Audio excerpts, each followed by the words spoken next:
তফসিল ঘোষণা করলো, তারপর দিনে আমার ভাই হাদিকে গুলি করা হলো মতিঝিলে। আমরা জানি যে অদূর ভবিষ্যতে ইন্টারিম সরকার এই নির্বাচন কিভাবে করবে, কিভাবে প্রার্থীদের নিরাপত্তা দিবে, ভোটারদের নিরাপত্তা দিবে। আমরা ইন্টারিম সরকারকে স্পষ্ট ভাষায় বলে দিতে চাই, আমার ভাইয়ের খুনিদের, প্রত্যেকটা খুনিদের গ্রেপ্তার করতে হবে। ওসমান হাদি আমার ভাই, আমাদের সহযোদ্ধা।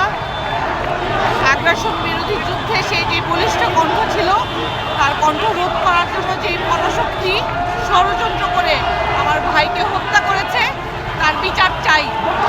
কোনো রাজনৈতিক দলকে এই ক্ষমতা কাঠামোয় বসতে দেব না আমরা, যতক্ষণ না পর্যন্ত হাদির খুনিদেরকে বাংলাদেশের বুকে এনে বিচার করা হবে, ফাঁসিতে ঝুলানো হবে। আমরা হাদির হত্যার বিচার চাই। এই বাংলাদেশের মাটিতে এই সাধারণ মানুষের মাঝখানে দিনে দুপুরে যদি আমার ভাইয়ের মাথায় গুলি করে হত্যা করা হয়, তাহলে আমার আরো হাজার হাজার জুলাই যোদ্ধা ভাই বোন আছে, তাদের নিরাপত্তা কোথায়? এই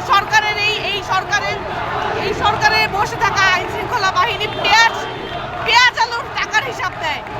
নির্বাচন কমিশনার বলে এটা নাকি একটা বিচ্ছিন্ন ঘটনা। আপনাদের সবাইকে আমি অনুরোধ করতে চাই, যে যার জায়গা থেকে প্রতিরোধ করে তুলুন। আজকে একজন হাতি চলে গিয়েছে, আমাদের সবাই, আমার ভাই শহীদ হয়েছে। এই শহীদের রক্তের মূল্য যাতে বৃথা না যায়, আপনারা সবাই যে যার জায়গা থেকে প্রতিরোধ করে তুলুন। আর সহ্য করতে পারতেছি না, যে যার জায়গা থেকে প্রতিরোধ করে তুলেন, এইভাবে যাতে আমার কোনো ভাই আর নিহত হতে না হয়। এইভাবে একটা গণ অভ্যুত্থান হয়ে গেল, কিন্তু আমরা আওয়ামী লীগকে যে স্পেস দিয়েছি, এটা মনে হয় যে তারা দুর্বলতা ভাবছে। আমার তো মনে হয় এমন গণ অভ্যুত্থানের পরে সারা বাংলাদেশে আওয়ামী লীগ যদি এই আমাদের মতো হতো, ভিকটিম হতো, তাহলে ওরা সারা দেশে লাশের বন্যা ফেলিয়ে দিত। কিন্তু আমরা তাদেরকে সেই সুশীলতা দেখিয়েছি। আজ সেই সুশীলতার ফসল হিসেবে আমাদের একজন বিপ্লবী সেই হাদি ভাইকে খুন হতে হলো আত্মাইর হাতে। অথচ ইন্টারিম গভর্নমেন্ট তাকে এখন পর্যন্ত ধরতে পারলো না।